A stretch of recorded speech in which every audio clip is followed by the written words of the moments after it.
Official and host of CNN's The Van Jones Show, and CNN political commentator Ana Navarro, a Republican strategist, and CNN political commentator Scott Jennings, a former special assistant to President George W. Bush. Good evening, everyone. Thank you for joining.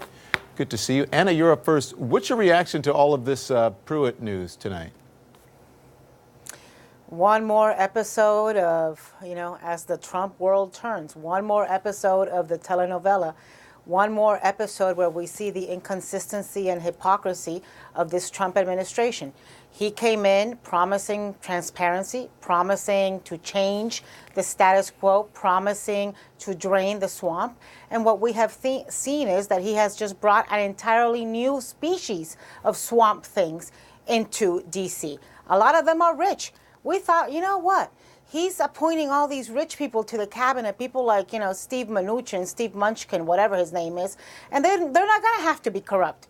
Turns out they're just as corrupt, but his base doesn't seem to care, and I think the rest of us are just watching this, eating popcorn and drinking soda, wondering, what is going to be the next shoe to drop? Well, the interesting thing is that, every day I come in, I'm not surprised anymore. I'm just like, well, here it is. But I'm just sort of surprised, Scott, that, small government conservatives, fiscal conservatives aren't really saying anything about this, especially when you're considering how much money, Scott Pruitt seems to be spending or wasting, however you want to put it. And then sources telling CNN the president considered replacing Sessions with the embattled EPA administrator as recently as last week. Does this seem like the Attorney General's position is always in jeopardy here? Well, a couple things. Number one, I think Scott Pruitt is under attack largely because he's been the most effective member of Donald Trump's cabinet. They've not gotten a lot of things done in a lot of cabinets, but at the EPA, Scott Pruitt took the mandate seriously, and he has systematically dismantled the Obama regulatory regime. That's why I think he is under attack right now. The reason he is up for a possible appointment to Attorney General. Clarity, who's attacking him? I think he's under attack from all quarters. He's under attack from disgruntled employees. He's under attack from the left in Washington, D.C. He's under attack from, a lot of people right now because he's been effective. I think this has nothing to do with anything but his flat effectiveness. That's really, first of all, I don't think he's under attack. I think he's doing things that are despicable, and that should be your position.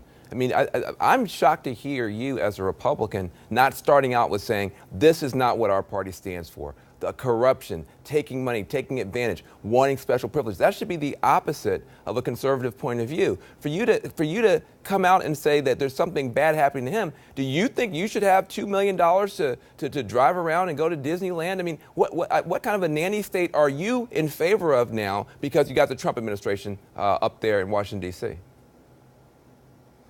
Look, I think that Scott Pruitt had some judgment issues on a few things. I also think some of the things he's been accused of are not true, but they're being regurgitated as though they are. He didn't buy expensive desks. There was a proposal, and they didn't come to pass. They didn't have a charter jet service. There was a proposal, and it didn't come to pass. And if you look at his travel patterns, they're really no different than EPA administrators in the Obama administration. So he's basically operating on travel the exact same way his predecessors did. I hope Van worked for the Obama administration. Has everything to do with effectiveness.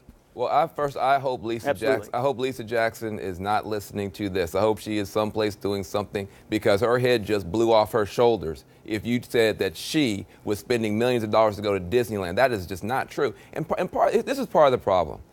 I understand the level of defensiveness. We all want to defend people on our own side. But I think we are hurting the country when we will defend anybody doing anything.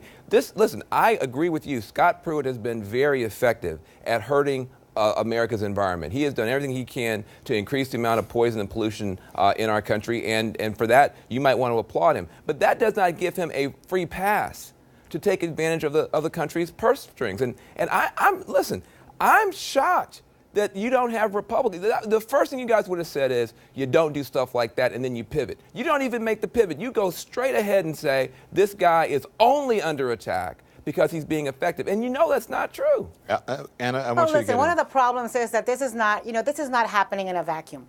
This is one more chapter in this novella, in the sense that we've heard about excesses by Ben Carson, by Munchkin, by Mnuchin, what's his name, Mnuchin, by, Zinke at Department of Interior, whether it's $140,000 doors or $30,000 lunch tables, or whether it's jetting around to go see an eclipse.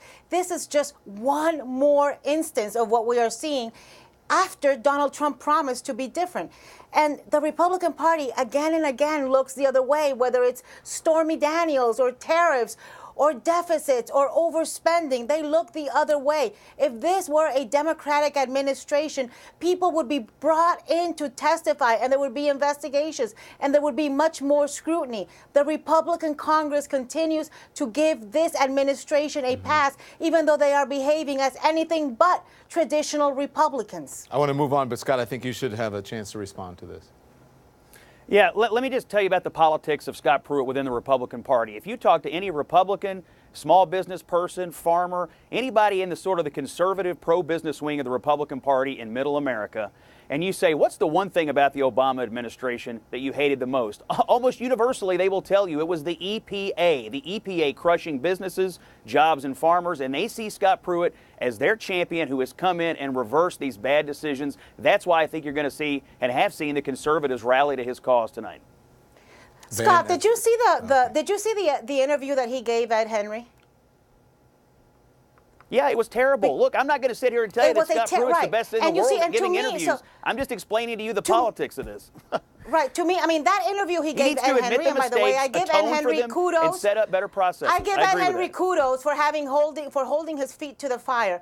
And I will say to you, the problem with that interview is, I mean, first of all, it was so bad he made Betsy DeVos look like Albert Einstein. But more than that, he went around the White House to give his buddies and cronies a huge pay raise, despite the White House saying for him not to do it. That should really bother us as Republicans, as Americans, as taxpayers. That is our money that he is misspending, and it should bother all of us despite partisanship. And I just want to say this myth that the Obama administration was crushing small businesses, killing. We had sustained growth. We came out of the Great Recession with sustained growth that President Trump thankfully has continued, though at a slower rate. And it's just mythology that he was. We were able, and especially places like California, to have clean air and a growing economy and add jobs. There's a way forward that doesn't require poisoning America's children in the name of economic development. That's got to be the last word. And with that, I'll say thank you.